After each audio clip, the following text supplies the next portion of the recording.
मैं मेरे खानदान को तुम्हारी हकीकत बता के रहूंगी, नहीं छोड़ूंगी तुम्हें। हैदर, हैदर, ऐसा लगा जैसे आपकी अम्मी ने मुझे पुकारा।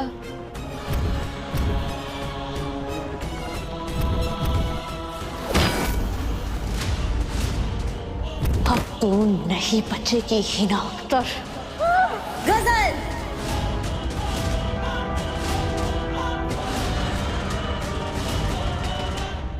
तूने मेरे साथ बेईमानी की थी, तूने उस बद्दुआ को हैदर की बीवी बना दिया। इसीलिए मैंने हैदर को हासिल करने के लिए उस दुआ को बर्बाद करने की कोशिश की। तुझे मोहरा बनाकर मैंने तेरे घर की धज्जियां उड़ा दी।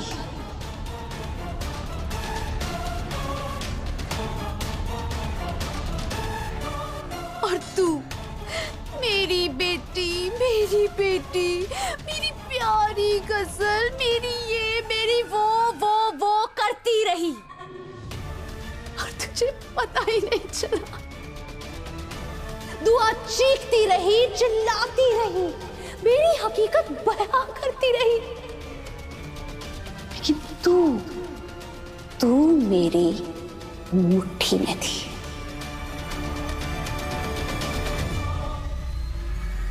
मैंने तेरा सहारा लेकर ही दुआ के घर में आग लगा दी और तेरी सासू माँ, उस बेगैरत बुढ़िया को मेरी असलियत पता चल चुकी थी, इसीलिए मैंने उस बुढ़िया को सीढ़ियों से धक्का दे दिया।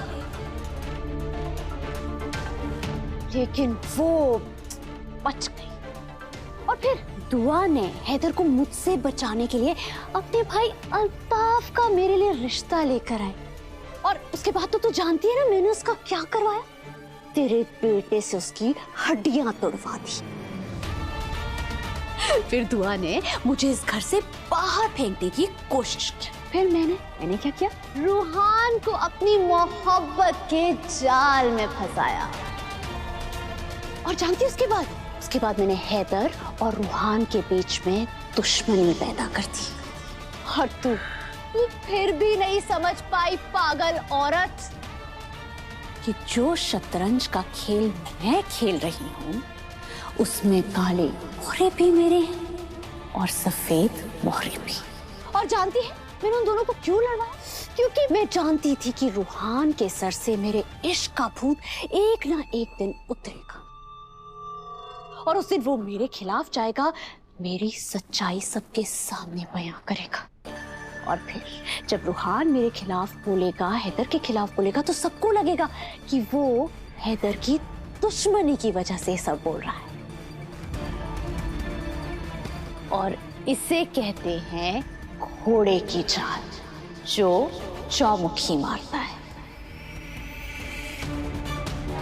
दुआ खुद को बहुत समझदार समझती है, लेकिन मैंने उसे भी मात दे दी क्योंकि वो समझ नहीं पाई कि जो शतरंज का खेल मैं खेल रही हूँ उस शतरंज के खेल में वो भी मेरा मोहरा है और वो मोहरा जो खुद से नहीं मेरे इशारों पे चलता है। या अल्लाह। इसीलिए उस बेवकूफ ने वही किया जो मैं चाहती थी। और फिर दुआ ने रूहान को मुझसे बचाने के लिए निकाह के दिन उसे भगा दिया।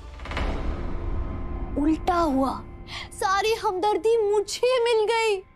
इससे मेरे दो फायदे हुए। पहला, तू दुआ के खिलाफ हो गई और दूसरा, हैदर के दिल में दुआ के लिए नफरत पैदा हो गई। दुआ चीखती रही, चिल्लाती रही, लेकिन उसकी बात किसी ने नहीं सुनी क्योंकि शतरंज की मलिका तो मेरे हाथ में थी। तू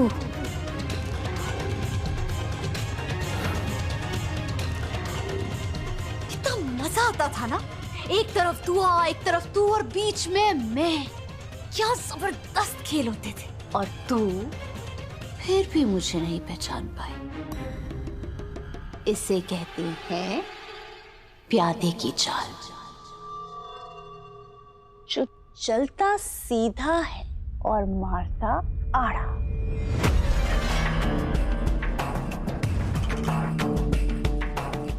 अरे सिर्फ फटी फटी आंखों से क्या देख रही है? थोड़ी सी तारीफ तो करते। माशाल्लाह माशाल्लाह, क्या खेल खेला है गसल। रुक, अब मैं बताने जा रही हूँ कैसे मैंने हैदर को बरगलाकर उससे निकाह किया। पहले मैंने खुदकुशी का नाटक किया, फिर जब हैदर मुझे बचाने आया तो मैंने उसे तेरी सच्चाई बता दी। मैंने हैदर को बता दिया कि तेरी वजह से मेरी अम्मी की मौत हुई थी, और तुझे लगा कि दुआ ने उसे सच्चाई बताई है। कितनी बेवकूफ है तू। और जितनी तू बेवकूफ है उतना ही नर्म दिल तेरा बेटा। बेचारे को जब पता चला कि तू मेरी अम्मी की कातिल है तो उसका दिल टूट गया। बेचारे को बहुत बुरा लगा और मैं उसके सामने और बेचारी बन गई। मेरी बदनामी का जिम्मेदार उसका भाई, मेरी अम्मी की मौत की जिम्मेदार तू। हैदर अपनी जिम्मेदारियों से कैसे भाग सकता था? आखिरकार मजबूर होकर उसने मुझसे निकाह कर लिया। नालायक, नामुराद, मैं समझ ही नहीं पाई, मालूम ही नहीं पड़ा मुझे कि तू इतनी घिनौनी इंसान है। लेकिन अब बस बहुत हो गया, आज तेरा खेल खत्म हो जाएगा। मैं अभी सबको सच्चाई बताऊंगी। नहीं छोड़ूंगी तुम्हें। दुआ, छोड़ दायन। अभी तो कुछ खत्म नहीं हुआ है हिना बेगम, अभी तो पूरी दास्तां सुनानी बाकी है। छोड़ मुझे। अभी तो तुझे तेरे गुनाहों की सजा मिलनी बाकी है और मुझे मेरा हैदर मिलना बाकी है। हैदर तुम्हें कभी नहीं मिलेगा क्योंकि वो तुम्हारा था ही नहीं।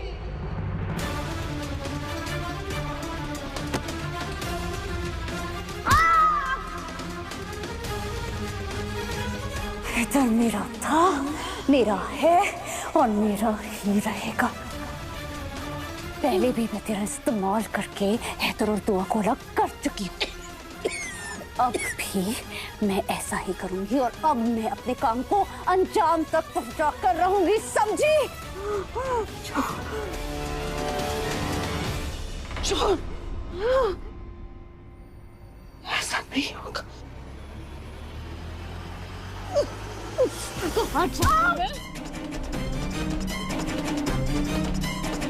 मैं पहले भी ऐसा कर चुकी हूँ पागल औरत। तुझे क्या लगता है, हाँ, मैं ऐसा नहीं कर सकती फिर से? दुआ को मैं इस घर से बाहर एक बार फेंक चुकी हूँ, रूहान की मदद से उसकी जान लेने की कोशिश कर चुकी हूँ। तुझे पता है, जेल की हवा भी मैंने ही तुझे खिलवाई थी। और तुझे लगा कि दुआ ने तुझे जेल पहुंचाया था। जानती है क्यों? क्योंकि मैं चाहती थी कि हैदर उससे नफरत करे, दुआ इस घर को छोड़ के चली जाए। लेकिन बेगैरत वो ये घर छोड़कर नहीं गई, फिर वापस आ गई घर में। कोई बात नहीं, मैं भी हार नहीं मानने वाली हूँ हिना। किसी भी हद तक जाऊंगी लेकिन हैदर को हासिल करके रहूंगी।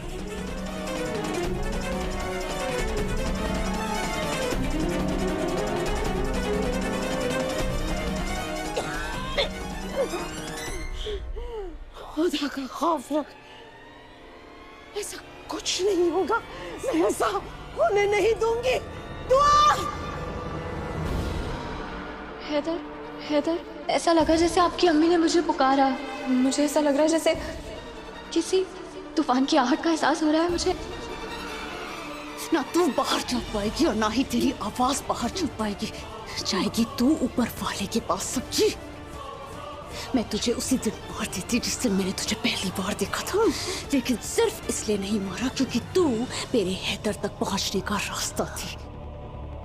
लेकिन अब तू मेरे रास्ते का कांटा बन चुकी है। अब तुझे मरना होगा, तुझे मरना होगा हीना, अब तो तुझे मरना होगा।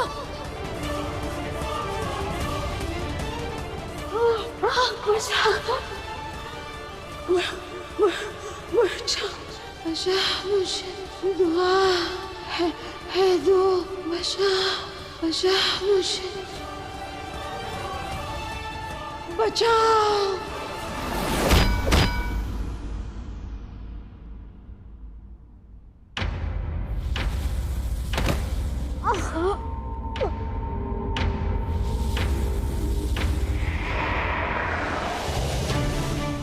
क्या हुआ दुआ बेटा, क्या हुआ? भाभी संभाल के। ये दुआ इतनी बदहवास होकर कहाँ भाग गई? क्या हुआ? तू ही बता दे, इतनी भाग दौड़ क्यों मची हुई है? कुछ नहीं दादी अम्मी, बस दुआ को अम्मी की फिक्र हो रही थी और वो चाहती है मैं उनसे बात करूं, उन्हें समझाऊं। मैं अभी आता हूं। पागल लड़की, नहीं मानेगी वो ही ना। क्यों अपना वक्त ये बर्बाद कर रही है? दुआ भी कहाँ मानेगी अम्मी। लाख बार समझाया मैंने इसे कि जो कद्र न करे उस पर मोहब्बतें नहीं लुटाई जाती। अगर मुझे मालूम होता कि तू मेरा साथ नहीं देने वाली तो मैं तुझे उसी दिन मार देती जिस दिन तुझे अस्थमा का अटैक आया था और मैंने तुझे तेरी दवा नहीं दी थी। ये तो मर रही है, इसे मरने देती हूँ। क्यों बचा? मेरी अम्मी की कातिल, मेरी दुश्मन। खुदा हाफिज हीना बेगम। लेकिन अब तू नहीं बचेगी हीना अख्तर।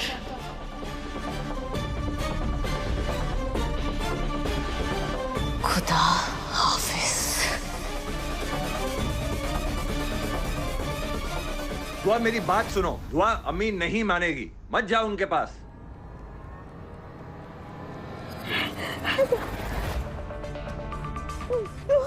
ये दुआ इधर, ये तो यहीं आ रहे।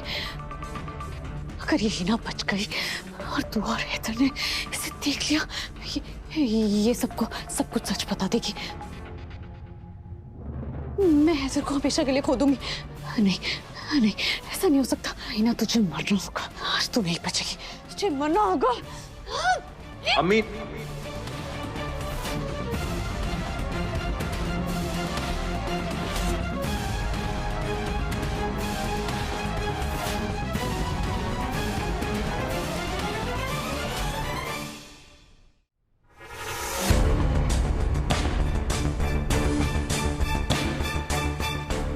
हैदर, आपकी अम्मी तो यहाँ है ही नहीं। कहाँ चली गई? वो तो यहीं आई थी ना। कहाँ होंगी दुआ? घर पे ही होंगी। क्या कहीं बैठकर तरकीब बना रही होंगी गसल के साथ कि उसको इस घर में कैसे रखा जाए ताकि हम उसे धक्के मार के ना निकाल पाए। देखो दुआ, कोई फायदा नहीं है, अम्मी हमारी बात नहीं मानने वाली है। चुपचाप चलो यहाँ से, उनको अपने हाल पे रहने दो। नहीं हैदर, आपको अपनी अम्मी से बात करनी ही होगी। हैदर, आप जानते हैं ना गजल कितनी खतरनाक है। वो ना चिंगारी है जो आग लगा सकती है।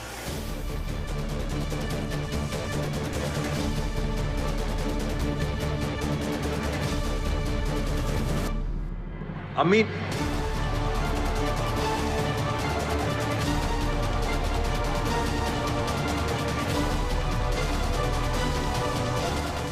इसको इस बेड के अंदर छुपा देती हूँ।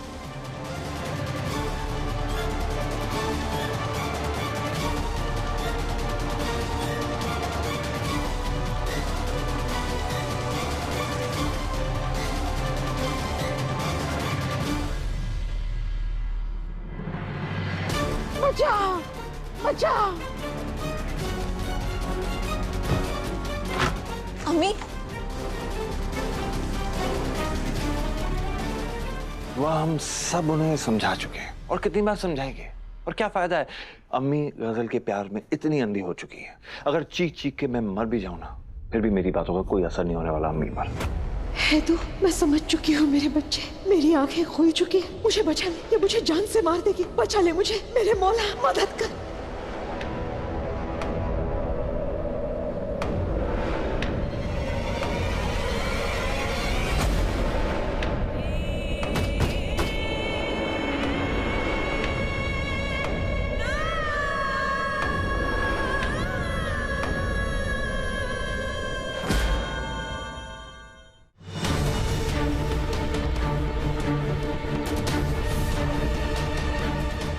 सारी बातें छोड़ो दुआ, और वैसे भी उन्हें समझाऊं कैसे, वो इधर है ही नहीं। हो सकता है वो गजल के कमरे में हो, एक बार चल के देखते हैं ना हैदर। नहीं नहीं, मुझे छोड़ के मत जा। दुआ मेरी बच्ची, मैंने तुम्हें कितना गलत समझा, बचा ले मुझे। है तो दुआ, क्यों वक्त बर्बाद? चलिए ना हैदर, मेरी बात मान जाइए, चलिए।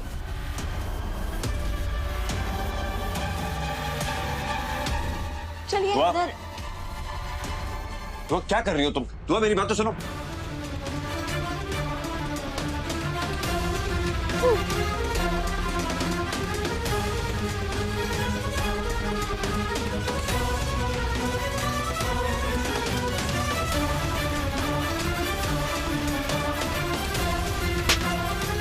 तुम्हें बाहर आने के लिए किसने कहा बूढ़ी घोड़ी? अब अंदर ही रहे, इसे अपनी कब्र समझ ले। अच्छा नहीं कर रही, पछताओगी। अल्लाह मियां की मार पड़ेगी तुम पर।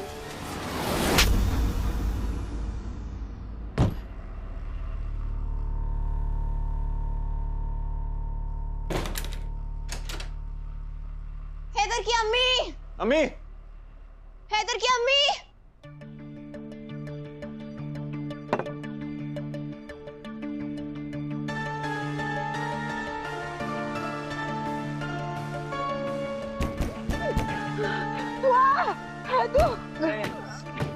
बड़ी घुटन महसूस हो रही होगी ना अंदर ही नाकतर? अब तुझे पता चला मेरी अम्मी पर क्या बीत रही होगी? उफ, ये सुकून, इस दिन का इंतजार मैं कब से कर रही थी, कब से।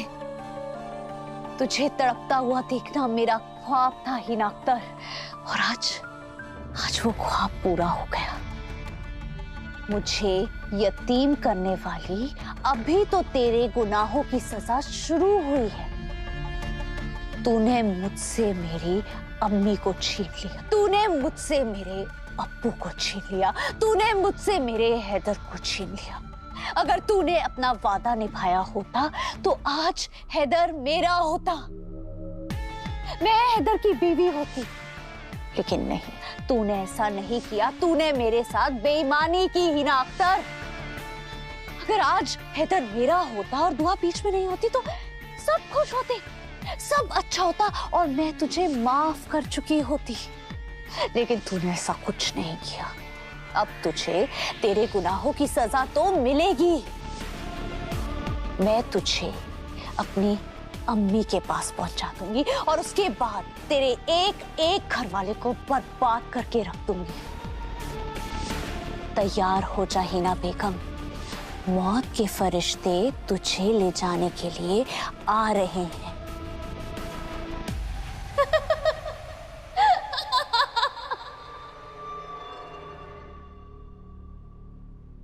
दुआ चीखती रही, चिल्लाती रही, मगर मैंने नहीं सुनी उसकी इस कमजोर का साथ। इसीलिए मैं मौत के दरवाजे पे खड़ी हूँ। मेरी सजा मेरे भाग परवरदिगार, मुझे इतनी ताकत दीजिए कि मैं इस शैतान को रोक सकूं। अगर मैं मर गई तो ये मेरी दुआ के साथ, हैदू के साथ, मेरे खानदान के साथ पता नहीं क्या करेगी। मेरी बच्ची, मेरी जान, मैं इस कमजोर को तुझे कोई नुकसान पहुंचाने नहीं दूंगी।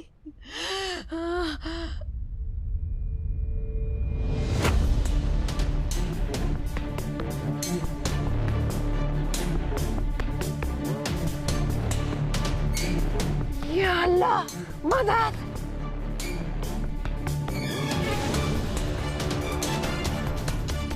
माशाल्लाह माशाल्लाह, इस बीमारी की दुकान में तो अचानक से ताकत आ गई। रुक, मैं तेरे होश ठिकाने लगाती हूँ। रुक ही ना अख्तर, रुक।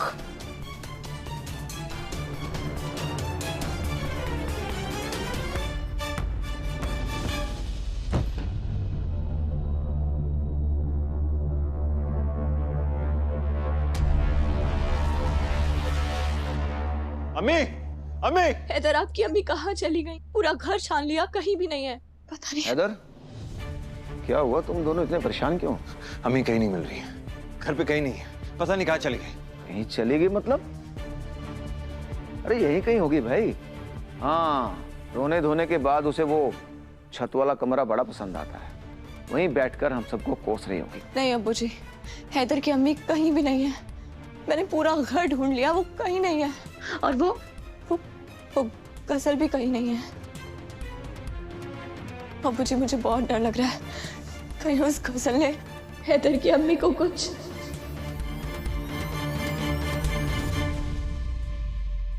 सासू माँ, मेरी प्यारी सासू माँ, आप कुछ बोल क्यों नहीं रही हैं सासू माँ?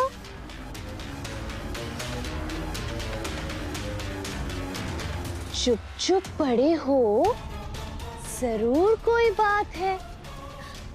मौत से तुम्हारी पहली मुलाकात है, हाँ? सासू माँ, ज़बान को लकवा मार गया है क्या? या अल्लाह, मैं तो मजाक कर रही थी। कहीं कहीं तुम सच में अल्लाह को प्यारी तो नहीं हो गई सासू माँ? काश मेरा शक सही निकले और तुम मर गई हो। तुम मरी गई हो तो क्यों ना तुम पर फातिहा पढ़ ली जाए। या खुदा, मेरे प्यारे प्यारे खुदा, मेरी प्यारी सासू माँ को दोज़ख में आला से भी आला मकाम देना। और हाँ, मेरी ये दुआ अभी के अभी कबूल कर लीजिएगा, क्योंकि क्या है ना, मैं अपनी सासू माँ की खुद खुशी का खत लिखने में मसरूफ होने वाली हूँ। मारा मैंने इन्हें, लेकिन सबको लगेगा कि मेरी सासू माँ ने खुदकुशी की है।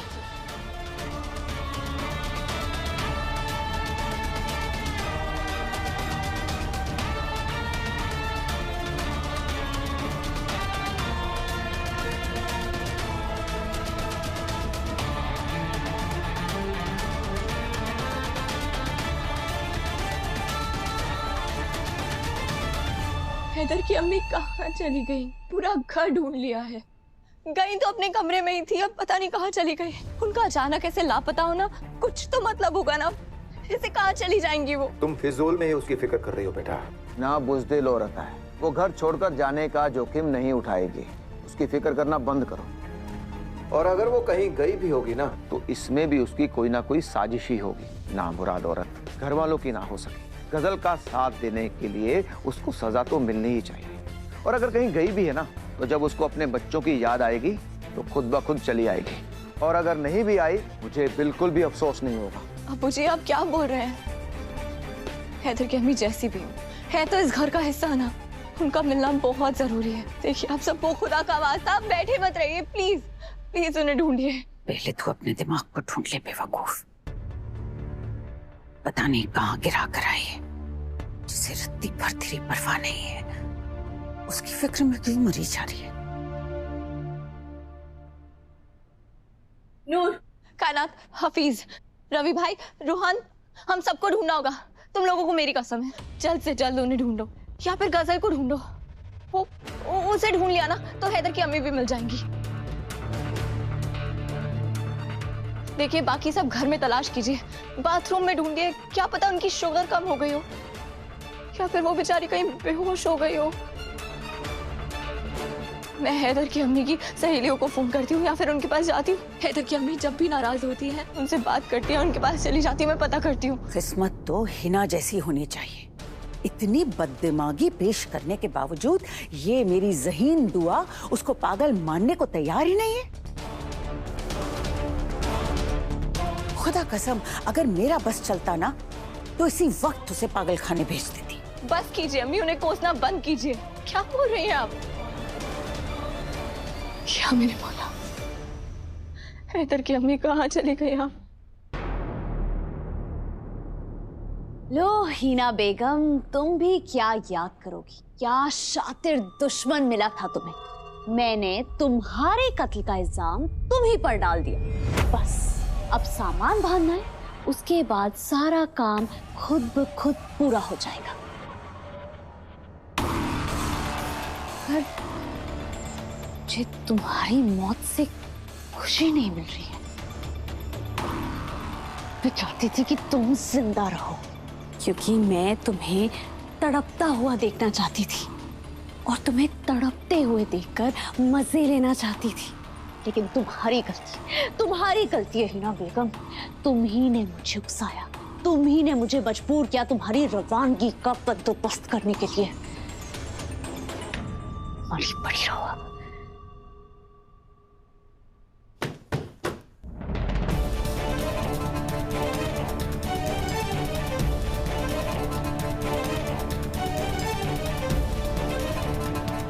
मेरे जीते जी तो कभी अपने मकसद में कामयाब नहीं होगी बदसाहब।